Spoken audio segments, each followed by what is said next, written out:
So hi everyone, this is Ashwin Jaiswal and now we are moving to our 13th chapter of ICSE Class 10 Commercial Studies. जो playlist है उसमें आपको 12 chapters मिल जाएंगे and this is the 13th one which we are doing. Very important chapter. इस chapter को 3 parts में हमें करना है. जो भी syllabus में recommended है by the council, we are going to touch all those topics in detail. ठीक है, मैं मार्किंग्स दिखाऊंगा, आप मार्किंग साथ साथ में कर लेना. ठीक है, चलिए स्टार्ट करते हैं. सबसे पहले लॉजिस्टिक्स का मतलब क्या होता है. We are going to stick to the syllabus only. ठीक है, लॉजिस्टिक्स का मतलब क्या होता है. देखो, गुड्स मैन्युफैक्चर होता है फैक्ट्रीज में, बट फिर भी हम लोगों के घर पे पहुंच जाता है.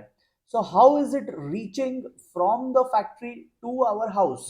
कैसे पहुंच रहा है? Through logistics.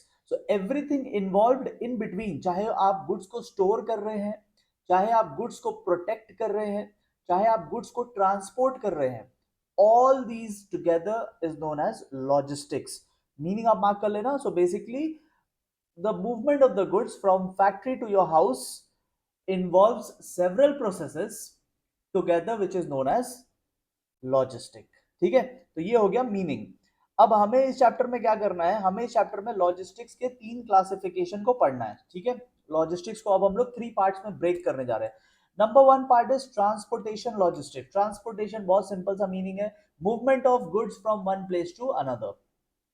ठीक है, जितना मैंने वहां मार्क कर दिया वो काफी है, कोई पूछेगा नहीं, ये बस नॉलेज के लिए है. नेक्स्ट आता है warehousing. This is important and this is something new for you. Transportation तो आप फिर भी ज्योग्राफी में पढ़ेंगे, ट्रांसपोर्ट के ऊपर पूरा चैप्टर है. But where, what is warehousing. देखो, वेयर हाउसिंग का मतलब होता है स्टोर हाउस, जहां पे गुड्स को हम लोग स्टोर करते हैं.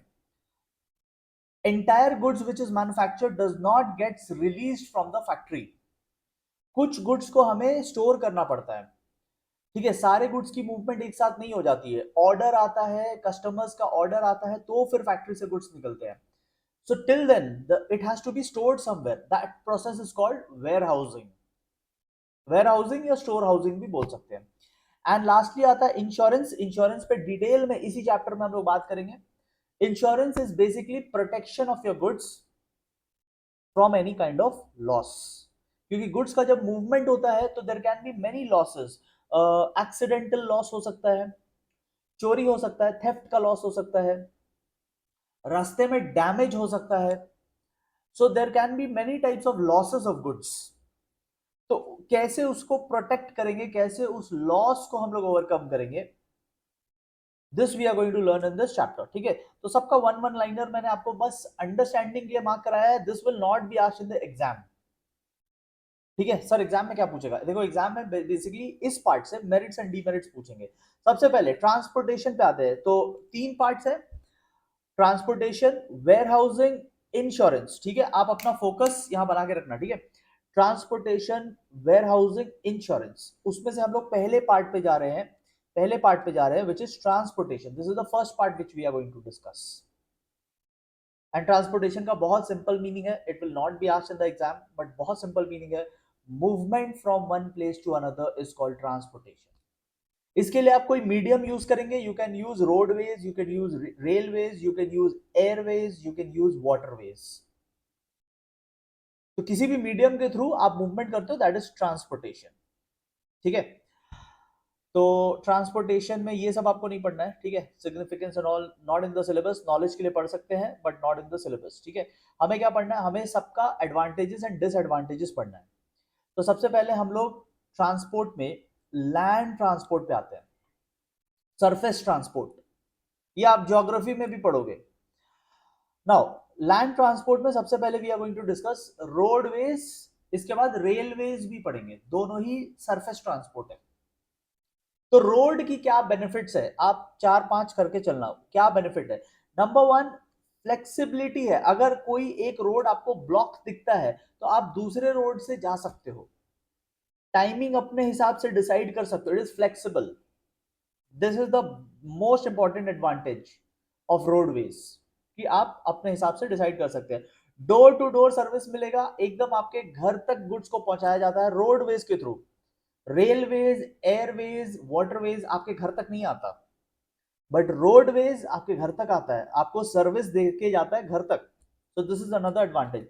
इकोनॉमिकल है, बट याद रखना इकोनॉमिकल है short distance and small loads के लिए, ठीक है। तो अगर छोटा छोटा कोई सामान है, लेस वेट है, शॉर्ट डिस्टेंस जाना है, then this is economical source, ठीक है। नेक्स्ट आता है स्मॉल इन्वेस्टमेंट, स्मॉलर इन्वेस्टमेंट से बन जाता है, ठीक है। द मेंटेनेंस कॉस्ट जो होता है वो काफी कम होता है कंपेयर टू रेलवेज। तो रेलवे के कंपैरिजन में बोल रहा है कि रेलवे को मेंटेन करना, उसकी इंजन को, उसके ट्रेन को मेंटेन करना, तो ट्रेन की मेंटेनेंस कॉस्ट से कम कॉस्ट आती है, रोड में जो गाड़ी चलती है ना उसकी कॉस्ट कम आती है। तो economical in that sense also, and less legal formalities. आगे जाके हम लोग देखेंगे, अगर आप एरोप्लेन से गुड्स ट्रांसपोर्ट करते हो या शिप से गुड्स ट्रांसपोर्ट करते हो, there are lot of legal formalities involve, इसमें कम है। So that's another advantage. What are the disadvantages of road? ठीक है, 5 हमने कर लिया, disadvantage पे आते हैं।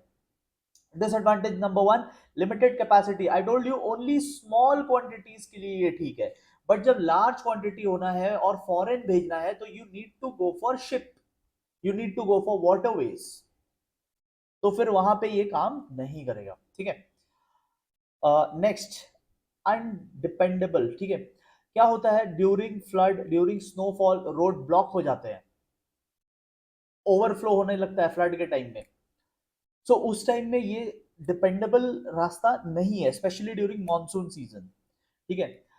इनरेगुलरिटी आती है, कभी रोड में एक्सीडेंट हो गया, कभी कुछ ब्रेकडाउन आ गया, कभी कोई ट्रैफिक जैम आ गया। एरोप्लेन में ट्रैफिक जैम नहीं आता, शिप्स में ट्रैफिक जैम नहीं आता, बट रोडवेज में प्रॉब्लम है ट्रैफिक जैम का, लाइन क्लियरेंस नहीं मिलेगी, तो इरेगुलरिटी आ जाती है। लैक ऑफ सेफ्टी, आज भी किसी भी आप ट्रांसपोर्ट मोड में देख लेना, सबसे ज्यादा एक्सीडेंट्स रोडवेज में होते हैं। एरोप्लेन का एक एक्सीडेंट हो जाएगा तो न्यूज बन जाता है, but roadways every day thousands and thousands of accidents होते हैं, every day, not one, thousands and every day होते हैं। तो this is more prone to accident, ठीक है। एंड फ्लक्चुएटिंग रेट्स, इसमें आपको बार बार बार्गेन करना पड़ता है। जैसे बाकी मोड ऑफ ट्रांसपोर्ट में क्या है, रेट फिक्स होते हैं वेट के अकॉर्डिंग, जितना वजन भेजोगे उतना रेट आपको पे करना पड़ेगा, ट्रांसपोर्टेशन चार्जेस। बट रोडवेज में क्या है, every time you need to bargain, जितनी बार आप यूज करोगे every time you will have to bargain, ठीक है। So this is another problem. Suitability and all not in the syllabus. Railways पे आते हैं, ठीक है। रेलवेज पे directly coming to the exam oriented topic, सबसे पहले एडवांटेजेस। क्या एडवांटेज है रेलवेज का? नंबर 1, ये लार्जर कैपेसिटी है होती है इसकी, जो गुड्स ट्रेन होते हैं, तो रोडवेज के कंपैरिजन में ज्यादा ये कैरी कर पाते हैं। मोर डिपेंडेबल है, ठीक है, इसका फिक्स्ड रूट होता है, तो ट्रैफिक जैम वाला प्रॉब्लम इसका नहीं होता है। सेफर है, क्योंकि जो प्रोटेक्शन मिलता है गुड्स को, गुड्स प्रॉपरली सन रे से, रेनफॉल से, स्नो से, सब चीजों से प्रोटेक्टेड रहते हैं, ठीक है। इकोनॉमिकल है, बट याद रखना लॉन्ग डिस्टेंस में इकोनॉमिकल है, शॉर्ट डिस्टेंस में इकोनॉमिकल नहीं है। शॉर्ट डिस्टेंस में इकोनॉमिकल रोडवेज था, लॉन्ग डिस्टेंस के लिए इकोनॉमिकल रेलवेज है, ठीक है। एंड हाई स्पीड है, गाड़ियों से तो ज्यादा ही तेज चलता है, और ट्रैफिक जैम भी नहीं है इसका, तो वो सब प्रॉब्लम नहीं है। तो this is another advantage. Now let us go to disadvantages. Disadvantage number 1, yes, capital outlay बहुत ज्यादा लगता है। capital outlay का मतलब होता है इन्वेस्टमेंट, ठीक है, आपको बहुत ज्यादा इन्वेस्टमेंट करना पड़ेगा। जो रेलवे ट्रैक्स बनाना पड़ता है, जो पूरा नेटवर्क बिछता है रेलवेज का, फिर ट्रेन आती है, उसमें ट्रेन को चलाने के लिए जो सिस्टम्स लगते हैं, दिस कॉस्ट अ लॉट, इतना खर्चा रोडवेज में नहीं होता है, तो ये एक प्रॉब्लम है इसके साथ, ठीक है। इनफ्लेक्सिबल है, मतलब इनफ्लेक्सिबल है मतलब आपके हिसाब से, आपके कन्वीनियंस के हिसाब से नहीं चलेगा, आपको ट्रेन के टाइम के हिसाब से गुड्स पहुंचाना पड़ेगा। गाड़ियों में क्या होता है, we can call the vehicle whenever we want, but train के केस में we have to go to submit our goods at the time of the train, ठीक है। तो ये आपके हिसाब से फ्लेक्सिबल नहीं है। एक्सपेंसिव है, क्योंकि इसकी मेंटेनेंस कॉस्ट बहुत ज्यादा होती है, ट्रेन्स की, ट्रेन की इंजन की, रेलवे ट्रैक्स की, ये पूरे सिस्टम की, मेंटेनेंस कॉस्ट बहुत ज्यादा होती है, इतना रोडवेज में नहीं आता था। डीले हो सकता है, अपना जो बुकिंग एंड लीगल फॉर्मेलिटीज होते हैं, आपको रेलवे, देखो जो गुड्स ट्रेन में गुड्स भेजते हैं ना, तो उसके लिए रेलवे रिसीट्स बनाने पड़ते हैं। इट्स अ लीगल डॉक्यूमेंट जिसमें काफी टाइम लगता है बनने में। एंड डैमेज भी हो सकता है, जिस तरीके से रेलवेज में सामान को लोडिंग एंड अनलोडिंग किया जाता है, many a time it can lead to damage of goods. तो ये सब भी प्रॉब्लम्स है।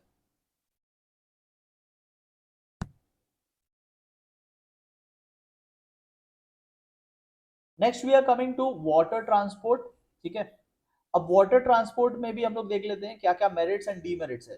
तो वाटर ट्रांसपोर्ट लो कॉस्ट है, ठीक है, सबसे लोएस्ट कॉस्ट। हाँ, बट थोड़ा लॉन्ग डिस्टेंस में ही होना पड़ेगा। लो कॉस्ट इसलिए है बिकॉज आपको यहाँ पे ना तो रोड बनाना है ना तो रेलवे ट्रैक्स बनाना है, वाटर इज नेचुरली प्रेजेंट। तो there is no capital investment as such. ठीक है, रेलवेज में you have to prepare the tracks, road में you have to construct the road, but over here there's no investment as such, everything is naturally present, तो less investment होता है। Large capacity बल्कि goods के लिए always this one is more preferable.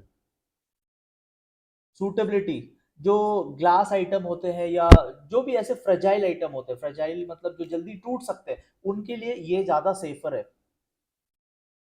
ठीक है, less conjunction मतलब traffic कम मिलेगा।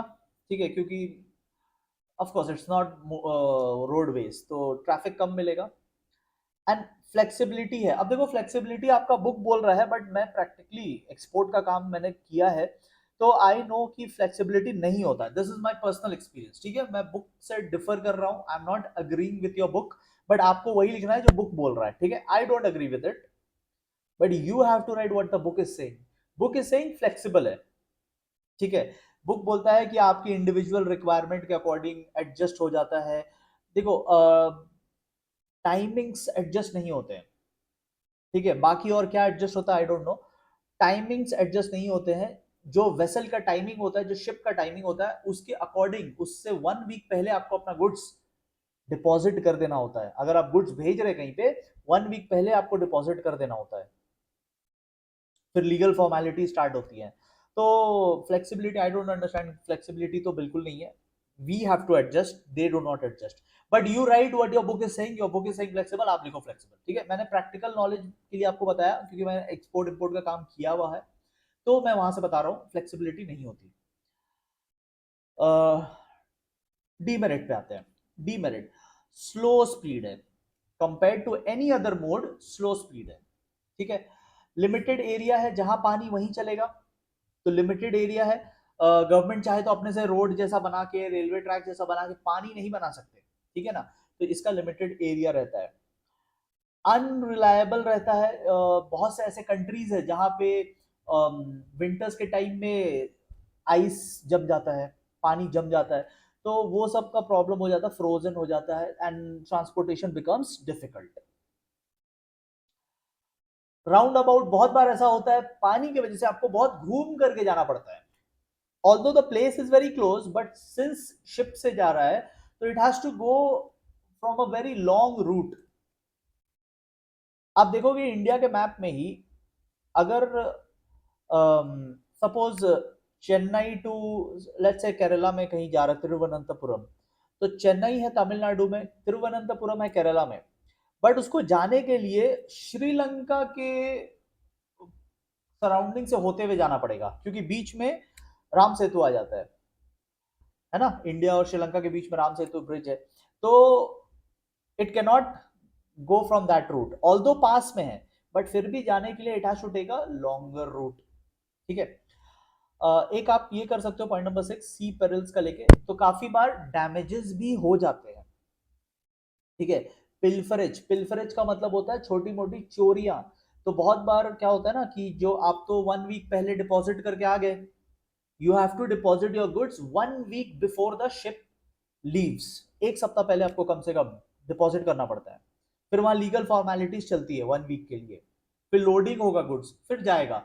इतने दिन में ना कुछ वहां पे बदमाश लोग घूमते हैं, जो छोटी मोटी चोरियां कर लेते हैं। तो ये सब भी प्रॉब्लम है। पेरिल्स का मतलब होता है डैमेज, ठीक है, पेरिल्स का मतलब होता है damage. Now lastly will discuss air transport, इसके बाद हमारा ट्रांसपोर्टेशन वाला खत्म हो जाएगा। तो एयर ट्रांसपोर्ट का हम लोग डिस्कशन करते हैं। सबसे पहले shortest route, because no traffic nothing, ये सीधा ऊपर से ही पार हो जाता है। इसको नहीं देखना है कि सामने बिल्डिंग आ रही है, सामने पेड़ आ रहा है या सामने डेजर्ट आ रहा है, what ever, it goes from above. तो शॉर्टेस्ट रूट से चला जाता है, तो it is fast in that way. Speed भी है क्योंकि नो ट्रैफिक प्रॉब्लम, ठीक है।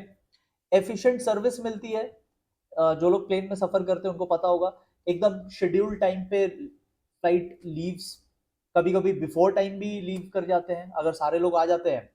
जो लोग जाते हैं उनको पता होगा, if everybody is already in तो बिफोर टाइम भी प्लेन लीव कर जाते हैं, ठीक है। नेचुरल गिफ्ट है, जैसे रोड को बनाना पड़ता है, रेलवे ट्रैक्स को बनाना पड़ता है, बट एयरवेज में जो एयर का रूट है उसको बनाना नहीं पड़ता, ठीक है। तो it's a gift of nature and suitable for high value goods. Costly है तो फिर ये सूटेबल है, because it is also very costly. तो this is only suitable if you are transporting something valuable. सस्ती सस्ती चीजों को अगर इससे ट्रांसपोर्ट करोगे तो कॉस्ट बढ़ेगा, ट्रांसपोर्टेशन कॉस्ट बढ़ जाएगा। Next will go to disadvantage, ठीक है। उसके बाद आई वुड सजेस्ट कि आप थोड़ा ब्रेक लेके फिर नेक्स्ट टॉपिक पे जाना। डिसएडवांटेज नंबर 1, कॉस्टली है, सबसे ज्यादा कॉस्टली है, ठीक है, बिकॉज इसका मेंटेनेंस कॉस्ट बहुत आता है, इसको चलाने में भी कॉस्ट बहुत आता है। जो एरोप्लेन का जो फ्यूल होता है वो फ्यूल बहुत कॉस्टली है, एरोप्लेन की जो मेंटेनेंस कॉस्ट है वो भी बहुत ज्यादा है, तो therefore they have to charge you a higher price. Limited capacity है, एक लिमिट तक ही वेट ले सकता है, ज्यादा वेट ये नहीं ले पाएगा। रिस्क इसमें ज्यादा है, देखो अगर आप स्विमिंग जानते हैं तो आप शिप से कूद सकते हैं, if you are seeing the danger you can jump, road में भी you have the option to jump, थोड़ा चोट लगेगा बट बच तो जाओगे। फ्लाइट में ऐसा कोई ऑप्शन नहीं है, तो रिस्क इज मोर, ठीक है। एक्सीडेंट ज्यादा रोडवेज में होता है बट रिस्क इसमें ज्यादा है, ठीक है। क्लाइमेट बैरियर्स है, अगर रेनफॉल हो रहा है तो टेक ऑफ ही नहीं कर पाएगा, ठीक है, टेक ऑफ करने में प्रॉब्लम आता है, अगर रनवे पे पानी जम जाता है ना तो the flights gets cancelled. And yes, lot of rules and regulation has to be followed. आप जब अपना गुड्स सबमिट करने जाओगे तो lot of verification and document work you have to do, उसके बाद ही आपका गुड्स ये लोग ट्रांसपोर्टेशन के लिए लेंगे। तो this is all about transportation. Next will move to warehousing. उससे पहले आप एक बार ये देख लो, ये दो चार्ट्स है या टेबल बोल लो, तो यहाँ पे आपको बताया है कि कौन सा किसके लिए सूटेबल है, मतलब अगर कॉस्ट पॉइंट ऑफ व्यू से देखा जाए तो which one is most suitable. देखो कॉस्ट पॉइंट ऑफ व्यू से तो पानी ही सबसे सूटेबल है क्योंकि लो कॉस्ट है, और एरोप्लेन का सबसे हाई कॉस्ट होता है। अगर एक्सेसिबिलिटी से हिसाब से देखा जाए, एक्सेसिबिलिटी मतलब कौन ज्यादा अवेलेबल है, एक्सेसिबिलिटी का मतलब होता है अवेलेबिलिटी, कौन which one is more available. तो अवेलेबिलिटी के हिसाब से देखा जाए तो रोडवेज, रोडवेज आपके घर तक आ जाएगा गुड्स, एंड सबसे लीस्ट एक्सेसिबल है वाटरवेज।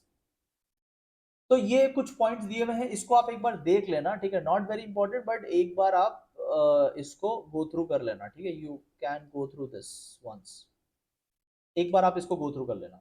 एक नीचे एक और टेबल दिया हुआ है कि कौन सा मोड ऑफ ट्रांसपोर्ट कैसे गुड्स के लिए सुटेबल है, तो you can learn two examples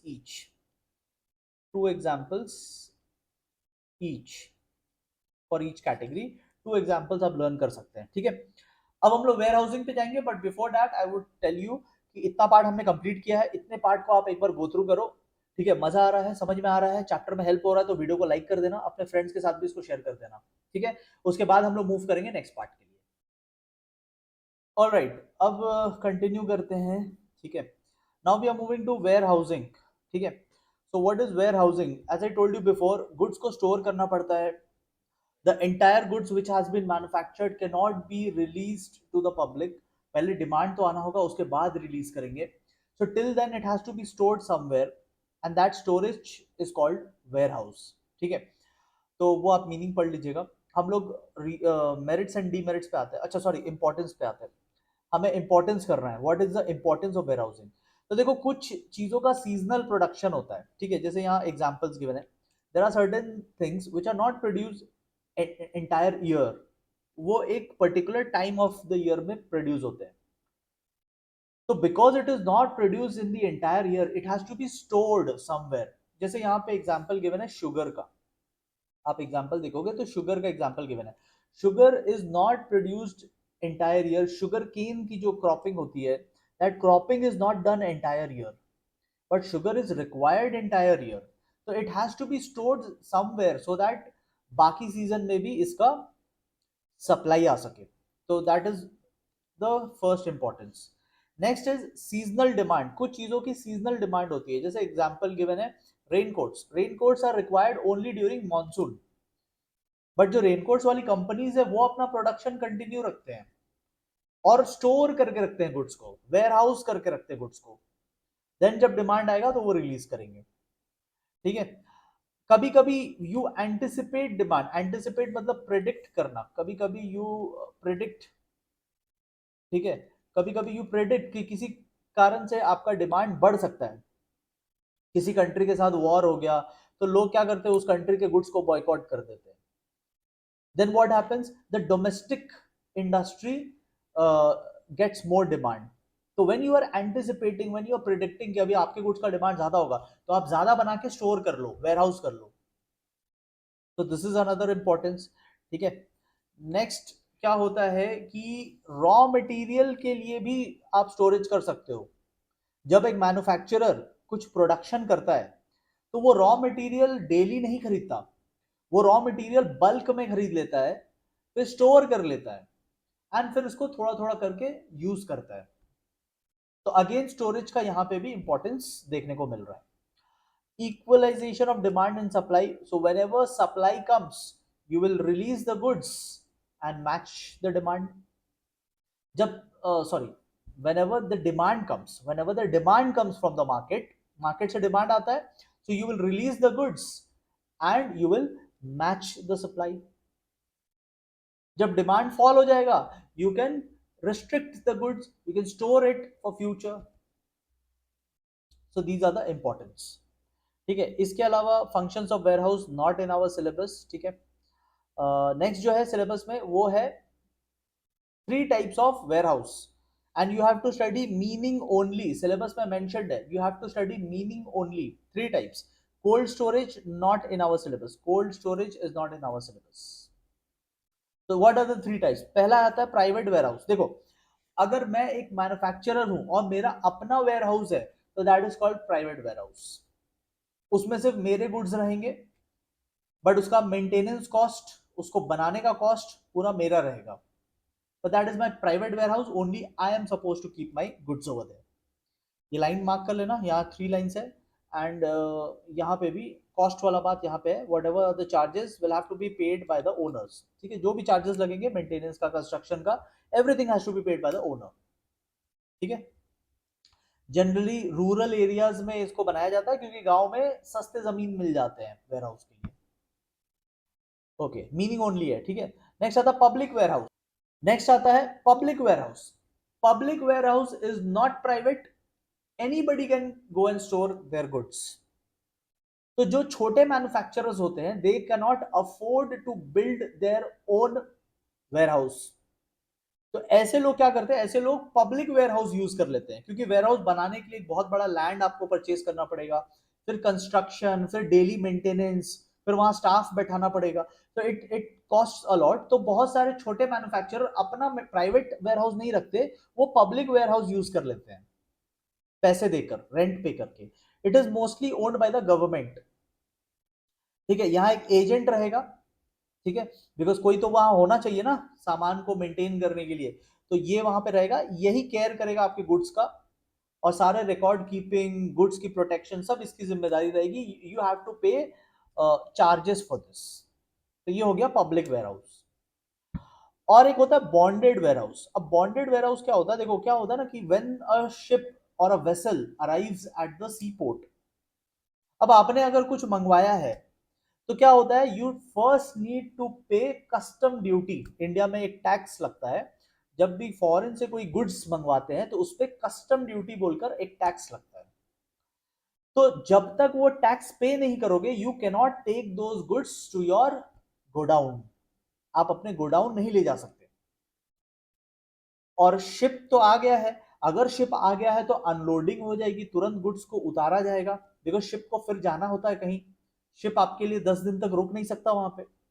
तो शिप जैसे ही आता है तो अनलोडिंग तो हो जाती है गुड्स की, but you can not take that goods to your home before या without paying the custom duty. But custom duty पे करना, लीगल फॉर्मेलिटीज पूरा करना, इसमें टाइम लग जाता है। अब गुड्स अनलोड हो गया और आपने अभी लीगल फॉर्मेलिटीज पूरा नहीं किया तो गुड्स तो बाहर पड़ा पड़ा खराब हो जाएगा।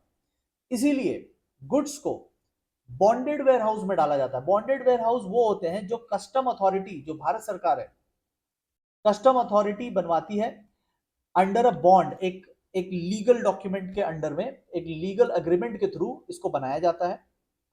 ठीक है, कहां पे बनता है? ये पोर्ट पे ही बन जाता है। ठीक है, इंपोर्ट्स के पेमेंट के टाइम में ये सी पोर्ट पे ही बना दिया जाता है, वहीं पे लोकल बना दिया जाता है, so that the ship whenever it arrives the goods will be unloaded and those unloaded goods will be taken to the bonded warehouse for the time being. Otherwise sunlight, rain और ये सबसे बर्बाद हो जाएंगे गुड्स। तो goods को protection करने के लिए वहां रख दिया जाता है, क्योंकि आपको नहीं दे सकते, आपने अभी तक टैक्स पे नहीं किया है, आपने अभी तक लीगल फॉर्मेलिटीज पूरी नहीं की है, so you cannot take it home, so they will take it to the bonded warehouse। फिर जिस टाइम आप पेमेंट कर दोगे then you can release the goods and take it home. तो ये टेम्पररी पीरियड के लिए आपके गुड्स को स्टोर करने के लिए बॉन्डेड वेयरहाउस बनाए गए हैं। ठीक है, these are all license by the government and they are located in the port town. जहां पे वो सी पोर्ट है वहीं पे आसपास में ही मिल जाएगा। ठीक है, बहुत ज्यादा दूर नहीं होता है। So this is again meaning only. ठीक है, सो इसके साथ हमारा वेयरहाउसिंग का टॉपिक भी कंप्लीट हुआ। Now will go to insurance. All right, now we are coming to the topic of insurance. अब इंश्योरेंस में आप ये वाला मीनिंग मार्क कर सकते हो। देखो मैं आपको समझा देता हूँ इंश्योरेंस होता क्या है। इंश्योरेंस में एक बिजनेस होगा। ठीक है, इंश्योरेंस में एक बिजनेस होगा। बिजनेस के पॉइंट ऑफ व्यू से बात कर रहे हैं। इंश्योरेंस कोई भी करा सकता है, ठीक है, बट बिजनेस के पॉइंट ऑफ व्यू से बात करें। बिजनेस के पास कोई एसेट होगा, जैसे कि कोई मशीन है, तो बिजनेस हैज अ मशीन। अब बिजनेस को क्या डर लग रहा है? बिजनेसमैन को ये डर लग रहा है कि ये मशीन कहीं डिस्ट्रॉय ना हो जाए। It cost 50 lakhs, machine 50 lakh रुपए की है। तो obviously anybody will be worried कि ये मशीन कहीं डैमेज ना हो जाए, मशीन में कहीं आग ना लग जाए, मशीन को कोई एक्सीडेंट ना हो जाए, मशीन बर्बाद ना हो जाए, बिकॉज 50 लाख रुपीज का है। So what you can do is you can go to an insurance company, LIC जैसा, और भी बहुत सारे इंश्योरेंस कंपनी है, general insurance company, GIC, Kotak insurance, HDFC insurance, बहुत सारे इंश्योरेंस कंपनी है। you what you can do is you can go to them and आप इनसे पॉलिसी खरीद सकते हैं, इंश्योरेंस पॉलिसी खरीद सकते हैं। You can buy what, you can buy policy. अब बाई किए हो तो कुछ तो देना पड़ेगा ना। Yes, you will have to pay, and you have to pay what, उसको बोलते हैं प्रीमियम। आप जो पेमेंट करते हो दैट इज कॉल्ड प्रीमियम। तो एक बात बताओ, अभी तक समझ में आया है कि नहीं क्या बोल रहा हूं मैं? आई एम सेइंग कि बिजनेस है, नंबर वन बिजनेस है, बिजनेस के पास एक एसेट है, कुछ सामान है, मशीन है, एंड इस सामान को लेके डर है कि ये सामान मेरा खराब ना हो जाए। So I am going to a third person, किसी इंश्योरेंस कंपनी के पास जाएंगे और किसी इंश्योरेंस कंपनी को बोलेंगे आप मेरे को एक पॉलिसी दे दो। इंश्योरेंस कंपनी बोलेगी ओके, ले लो पॉलिसी, गिव अस मनी। तो what is that money called? That money is called premium. ठीक है, ये प्रीमियम। तो you pay premium, you buy the policy. तो पॉलिसी क्या है? पॉलिसी का मतलब स्कीम है, बेसिकली स्कीम है। Tomorrow if this asset gets damage, कल को ये 50 lakhs का एसेट डैमेज हो जाता है, तो insurance company will pay the amount to the business. ये जो कल को अगर ये डैमेज हो जाता है, इफ द डैमेज हैपेंस, तो जितना भी डैमेज होगा ना, इंश्योरेंस कंपनी विल पे, इसको बोलते हैं claim amount, pay the claim amount to the business. Sir अगर एसेट डैमेज नहीं हुआ तो इंश्योरेंस कंपनी का फायदा हो गया, दिस इज द बिजनेस। अगर एसेट डैमेज नहीं हुआ, अगर मशीन डैमेज नहीं हुआ, then insurance company will pay nothing, और अगर डैमेज हो गया देन ओनली दे विल पे। ठीक है, तो basically this is the insurance agreement. और अब आओ हम लोग थोड़ा और डिटेल में इसका कुछ कुछ पॉइंट्स कर लेते हैं तो मीनिंग अच्छा से समझ में आएगा। सबसे पहले it is a contract between two parties.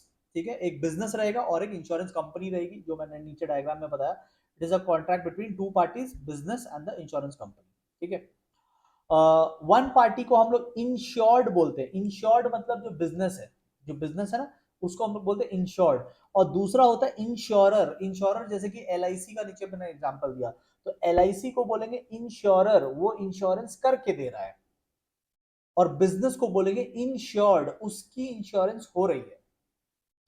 It is a contract of indemnity, मतलब आगे पढ़ेंगे। कॉन्ट्रैक्ट ऑफ इंडेमनिटी का मतलब है लॉस होने पे ही पैसा मिलेगा, अदरवाइज नहीं मिलेगा।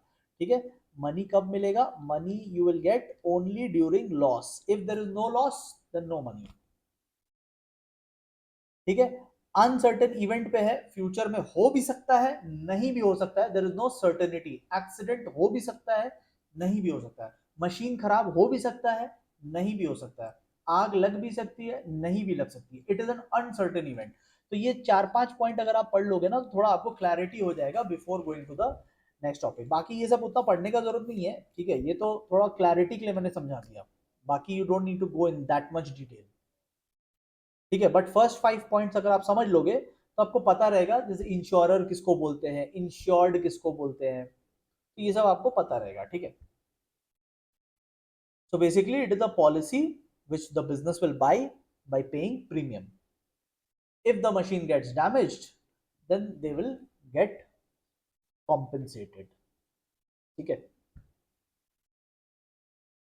इंडेमनिटी यहाँ पे जो लिखा है ना, इंडेमनिटी वर्ड पॉइंट नंबर 4 में, इंडेमनिटी, ये तो आपने हिस्ट्री में भी पढ़ा होगा ना, वर्ल्ड वॉर 1, याद है, जर्मनी हैड टू पे इंडेमनिटी, ट्रीटी ऑफ वर्साइल्स जो आपका है, तो उसमें इंडेमनिटी पे करना पड़ता है ना जर्मनी को।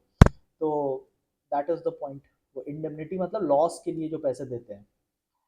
बाकी ये सब कुछ नहीं है। Yes, now this is a very important topic और यहाँ से क्वेश्चन एक्सपेक्टेड है, तो अभी थोड़ा अटेंटिवली सुनिएगा and keep doing your marking. Insurance principle जो है, ये हम लोग अब पढ़ने जा रहे हैं। इंश्योरेंस जो होता है वो दो पार्टीज के बीच में होता है, एक बिजनेस होगा और एक इंश्योरेंस कंपनी होगी। तो जब ये लोग अग्रीमेंट करते हैं तो this agreement is based upon 7 principles. We have to do all 7, individually पूछ सकता है एग्जाम में। तो व्हाट आर द 7 प्रिंसिपल्स या 7 रूल्स ऑफ इंश्योरेंस? इसको रूल्स भी बोल सकते हैं, रूल्स या प्रिंसिपल्स, गाइडलाइंस, जो बोलना है बोल लो। ठीक है, सो सबसे पहला रूल है अटमोस्ट गुड फेथ। इसका मतलब होता है कि दोनों पार्टीज एक दूसरे से कुछ भी हाइड नहीं करेगी। You don't have to conceal anything. जो भी एसेट के बारे में डिटेल्स है, business should inform it to the insurer. ठीक है, business should inform all material facts, जो भी इंपॉर्टेंट बातें हैं वो इंपॉर्टेंट बातें आप बता दो। Don't hide anything. अगर आप हाइड करते हैं तो कल को कॉन्ट्रैक्ट रेप्यूडेट भी हो सकता है, कैंसिल भी हो सकता है। ठीक है, so to avoid any cancellation you should tell everything, you should not hide anything. This is the first principle. सामने वाले को फेथ में लीजिए, कॉन्फिडेंस में लीजिए, don't hide anything. Number 2, principle number 2 बोलता है इंश्योरेबल इंटरेस्ट। आप उसी एसेट का इंश्योरेंस करा सकते हैं जिसमें आपका इंटरेस्ट हो। मतलब ये कि जैसे सपोज मेरे पास, यहाँ कुछ है भी नहीं आसपास, बट ठीक है चलो ठीक है, मान लो मेरे पास एक गाड़ी है। ठीक है, मान लो मेरे पास एक गाड़ी है, तो मैं अपने गाड़ी का इंश्योरेंस करा सकता हूँ because I am having insurable interest in that car. मतलब क्या होता है इंश्योरेबल इंटरेस्ट का मतलब कि वो कार है तो मुझे बेनिफिट है, वो कार नहीं रहेगी तो मुझे लॉस होगा. I should gain from its existence, I should lose from its non-existence. वो चीज यहां पे लिखा हुआ है, ठीक है, इंश्योरेबल इंटरेस्ट. तो आप उन्हीं एसेट्स का, इन सिंपल वर्ड्स, आप उन्हीं एसेट्स का इंश्योरेंस करा सकते हैं जो आप ओन करते हैं. अगर आप ओन ही नहीं करते तो उसे नल एंड वॉइड माना जाएगा. नल एंड वॉइड मतलब जिसकी कोई वैल्यू नहीं होती, जीरो वैल्यू, कोई वैल्यू नहीं है. फिर आप पड़ोसी का कार का इंश्योरेंस नहीं करा सकते, आप पड़ोसी के घर का इंश्योरेंस नहीं करा सकते कि कल को डैमेज हो जाएगा तो पैसा आपको मिलेगा. You can do that because it is not yours. You are not benefiting from its existence. आपको कोई लॉस नहीं होगा if it gets damage tomorrow. So you need to own the asset first, then only you can get its insurance done. Point number 3, very simple. Indemnity. I told you Germany के साथ जो world war 1 में हुआ था, compensation देना पड़ेगा loss का. अगर लॉस होता है then only insurance company will pay. अगर लॉस नहीं होता है तो आपने जो भी पैसे देकर पॉलिसी खरीदी थी वो आपका लॉस हो जाएगा, वो आपका लॉस हो जाएगा. If the asset does not gets damaged, insurance company will not पे यू एनीथिंग. ठीक है, वो एक बहुत अच्छा सा एग्जांपल यहाँ पे गिवन है, आप इसको पढ़ सकते हो एग्जांपल को. ठीक है, एंड जितना लॉस हुआ है उतना ही पैसा मिलेगा. वही चीज एग्जांपल में लिखा है कि 10 लाख का घर था, बट 10 लाख का घर को डैमेज हो गया, बट आपने 50,000 में बेच दिया किसी और को, तो आपका 10 लाख का लॉस नहीं हुआ बिकॉज 50,000 तो आपको मिला ना, कहीं से तो मिला ना. आपका हाउस था 10 लाख का, ठीक है, 10 लाख का, your house was of 10 lakh, it got damaged, ये चला गया, तो जो भी बचा कुचा था आपने 50,000 में बेच दिया, तो 50,000 तो आया ना आपके पास. इसका मतलब आपका पूरा 10 लाख का डैमेज नहीं हुआ, you got 50,000, so your loss was only 9,50,000. तो इंश्योरेंस कंपनी आपको सिर्फ 9,50,000 इंडेमनिटी देगी. जितना लॉस उतना ही इंडेमनिटी. ठीक है, इसी से नेक्स्ट लेवल पे एक बात होती है डॉक्ट्रिन ऑफ सब्रोगेशन की. डॉक्ट्रिन ऑफ सब्रोगेशन ये बोलता है कि when the insurance company has paid the amount, now you lose the right over the asset. अब आपको पैसे मिल गए ना, अब आप एसेट को क्लेम नहीं कर सकते. मतलब जैसे घर में आग लग गई, घर जल गया, इंश्योरेंस कंपनी ने पैसा दे दिया. अब पैसा देने के बाद अब वो घर जो है वो इंश्योरेंस कंपनी की प्रॉपर्टी हो जाएगी. Now any benefit arising from that house, उसको बेच के या जैसे भी जो पैसा आएगा, now everything will go to the insurance company. You have lost all rights. अब आपको राइट्स नहीं मिलेगा. Now insurance company, the insurer becomes entitled to the right. Insurer यानी कि LIC, तो इंश्योरर को अब राइट्स मिलेगा. आपको पैसा मिल गया ना, अब आप घर जाओ. Don't sit for another benefit. You took that policy, you got your amount, now go home. Don't sit for further benefits. अब जो further benefit होगा वो LIC को मिलेगा. This is doctrine of subrogation. Point number 5, principle number 5, contribution का point है. ये point बोलता है कि जो business है अगर उसको loss हुआ, they can ask for contribution कि चलो loss हो गया, insurance company please contribute now, please pay the amount.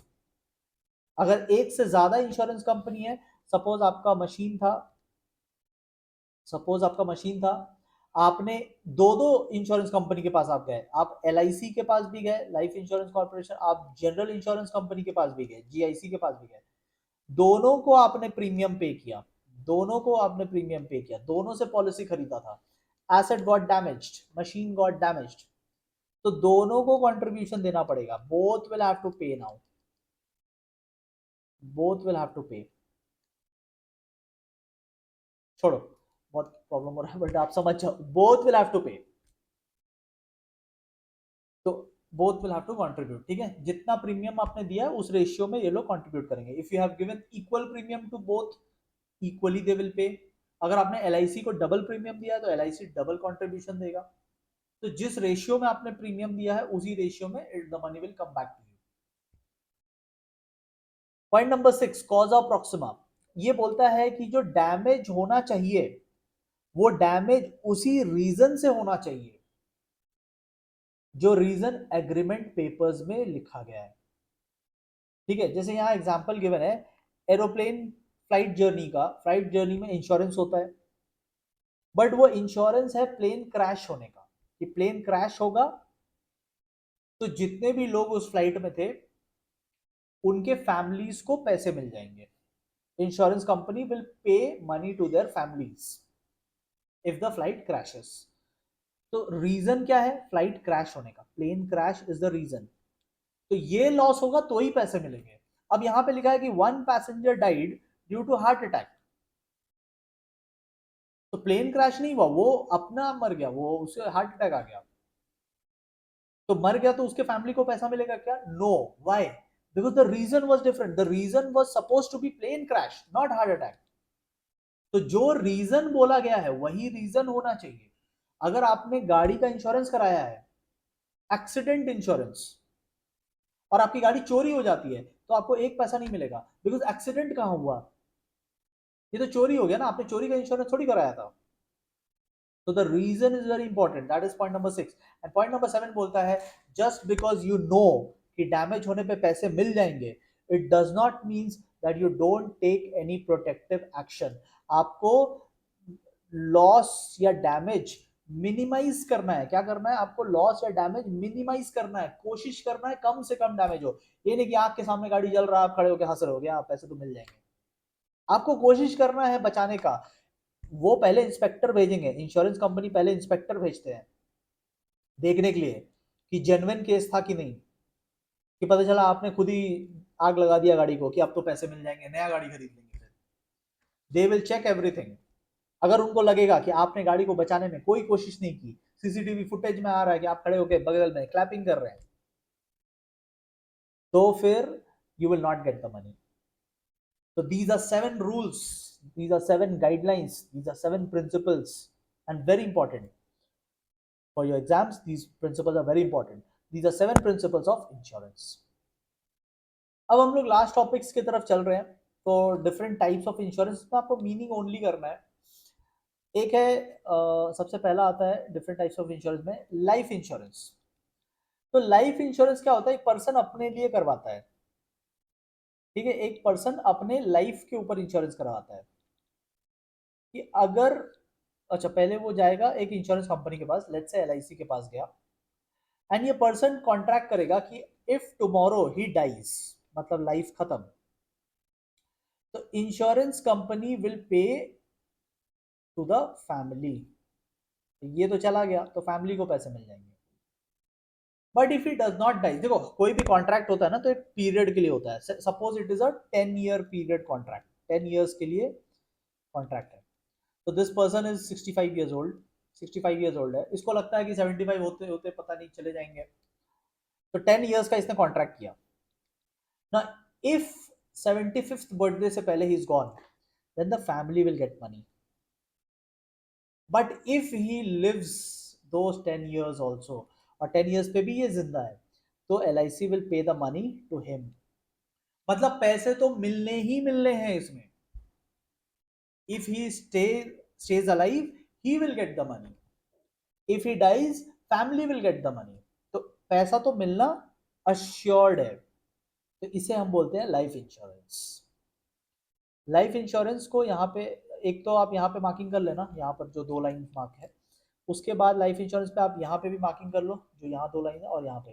ठीक है, और यहाँ पे वो बात बोला हुआ है कि it is not a contract of indemnity, it is not a contract of indemnity, क्योंकि लॉस होने पे पैसा देंगे ऐसा नहीं है। लॉस नहीं भी हुआ, if the person does not dies, तो भी पैसे देंगे।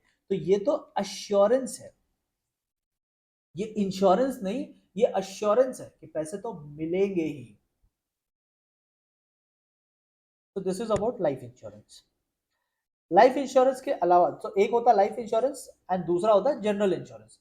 अब बाकी सब जो होते हैं वो जनरल इंश्योरेंस के पार्ट है। Health insurance, fire, marine, motor, Fidelity, और आपका सोशल इंश्योरेंस, ये सब जनरल इंश्योरेंस के पार्ट है। तो जनरल इंश्योरेंस में भी we have to do only 3, 2A 2B and 2C, बस 3 ही हमें करना है एंड मीनिंग ओनली करना है। तो ये हेल्थ इंश्योरेंस पहले हम लोग पढ़ते हैं। और डिफरेंसेस में यहाँ आप 2 पॉइंट्स कर लेना, जो मैंने समझा दिया ऑलरेडी, वहीं से डिफरेंसेस है, तो 2 पॉइंट कर लेना, 2 पॉइंट से ज्यादा नहीं आएगा, ठीक है। जनरल इंश्योरेंस में पहला आता है हेल्थ इंश्योरेंस। अब हेल्थ इंश्योरेंस क्या होता है? सो जैसे पिछले केस में आप लाइफ के लिए इंश्योरेंस करा रहे थे, इसमें a person will do insurance for his health. तो वो किसी इंश्योरेंस कंपनी के पास जाएगा और अपना हेल्थ का इंश्योरेंस कराएगा। मतलब tomorrow if he falls unhealthy, अगर वो अनहेल्दी हो जाए, इल हो जाए, सीरियसली इल हो जाए और उसके काफी खर्चे हो जाए, तो the money will be compensated by the insurance company. याद रखें, this is a contract of indemnity. Life insurance जैसा यहाँ पे पैसा गारंटीड नहीं है। अगर हेल्थ इश्यू होगा तो पैसे मिलेंगे, अगर हेल्थ इश्यू नहीं होगा तो पैसे नहीं मिलेंगे। हाँ, ये जो डिजीज होते हैं, डिजीज के अगेंस्ट है, हेल्थ हेल्थ प्रॉब्लम्स के अगेंस्ट है। तो the disease has to be those diseases जो कॉन्ट्रैक्ट में लिखा है। आपको सर्दी खांसी हो गया तो इंश्योरेंस का पैसा नहीं मिलेगा। ओनली सीरियस डिजीजेस, ओनली जो बड़े डिजीज होते हैं ना, वो होने से आपको पैसे मिलेंगे। वो कॉन्ट्रैक्ट में लिखा रहेगा कौन से डिजीज के लिए पैसा मिलता है, ठीक है, अदरवाइज नहीं मिलेगा। ओके, नेक्स्ट आता है फायर इंश्योरेंस। फायर इंश्योरेंस, अगर आपने किसी एसेट का फायर इंश्योरेंस कराया है और उस एसेट में आग लग जाता है तो you will get the money. अगर आग नहीं लगता है you will not get the money. देखो, कोई भी इंश्योरेंस एक टर्म के लिए होता है। फायर इंश्योरेंस जनरली 1 ईयर के लिए होते हैं, जनरली 1 ईयर के लिए होते हैं, लॉन्ग भी हो सकता है, बट ये जनरली 1 ईयर के लिए होते हैं। कोई भी एग्रीमेंट का एक पीरियड होता है, उसी पीरियड में लॉस होना चाहिए, ठीक है। उस पीरियड के बाद लॉस होता है, दे विल नॉट पे। अब देखो, यहाँ 2 पॉइंट बहुत इंपॉर्टेंट है। पहला पॉइंट है, point number A, actual fire होना चाहिए। हीटिंग के चलते मशीन खराब हो गया या स्मोक के चलते मशीन खराब हो गया, you won't get money. Actual fire होना चाहिए। And point number B, the fire should be accidental. जानबूझकर नहीं करना है। It should not be intentional, it should be accidental. गलती से आग लग गया तो पैसा मिलेगा। तो आग लगना जरूरी है, only heating will not work. और गलती से आग लगना, एक्सीडेंट होगा तो पैसे देंगे इंश्योरेंस कंपनी। अब आप खुद जानबूझ के आग लगा दोगे तो you won't get money. Inspectors आते हैं, they will verify everything, they will ask questions, they will check the CCTV, they will understand by your action कि आग लगा था या लगा दिया गया था। दे विल अंडरस्टैंड एवरीथिंग, वो एक्सपर्ट होते हैं, ठीक है। And last, marine insurance. तो जो मरीन जर्नी होती है एक शिप की, तो ये उसका इंश्योरेंस है। ये जनरली 1 जर्नी के लिए होता है। देखो, आई टोल्ड यू, हर इंश्योरेंस एक पीरियड के लिए होता है। The period can be 10 years, the period can be 1 year, the period can be 1 journey also. तो इस जर्नी में एक शिप के साथ बहुत सारे कुछ हो सकते हैं। शिप डूब सकता है, शिप के गुड्स को फेंकना पड़ सकता है कभी कभी शिप का लोड कम करने के लिए। तो there can be lot of damages. तो ये सब डैमेजेस के लिए शिप्स क्या करते हैं? मरीन इंश्योरेंस करते हैं। अब मरीन इंश्योरेंस भी 3 टाइप्स के होते हैं। सबसे पहला होता है हल इंश्योरेंस। ये पूरे शिप का इंश्योरेंस है कि अगर शिप डूब जाए, शिप का डैमेज हो जाए, तो insurance company will pay the amount. दूसरा होता है कार्गो इंश्योरेंस। बहुत बार शिप से, कार्गो मतलब सामान, सामान फेंकना पड़ता है to reduce the weight of the ship. तो वो जो लॉस हो गया सामान का, तो उसके लिए होता है cargo insurance. Insurance company will pay the amount. And last आता है फ्रेट इंश्योरेंस। फ्रेट होता है ट्रांसपोर्टेशन चार्जेस। तो क्या होता है कि सपोज मैं सामान मंगा रहा था, I was importing some goods, और शिप आती है, शिप बोलती है यार आपका आधा सामान ना फेंक दिया हमने, क्योंकि जहाज बचाना था तो आधा सामान फेंक दिया। तो अब मैं चार्जेस पे करूंगा क्या? विल आई पे the transportation charges? I will say जाओ छोड़ो, जब मेरा सामान ही डैमेज कर दिया, मेरे सामान ही फेंक दिया, आई विल नॉट पे। तो शिप का तो डैमेज हो गया ना। शिप शिप तो बेचारा जानबूझ के थोड़ी ना फेंका है, शिप जानबूझ के थोड़ी ना डैमेज किया आपका। But you are saying that you will not pay the transportation freight charges. Ship वालों को तो लॉस हो जाएगा। तो ऐसे लॉस से बचने के लिए फ्रेट इंश्योरेंस कराया जाता है कि अगर फ्रेट चार्जेस नहीं पे हो रहे हैं, if the shipping company who brought your goods from America to India and now you're saying you will not pay the freight charges because your goods got damaged, so insurance company will pay to the shipping company. ठीक है, differences आप any one or two कर सकते हो. So with this we have completed this chapter.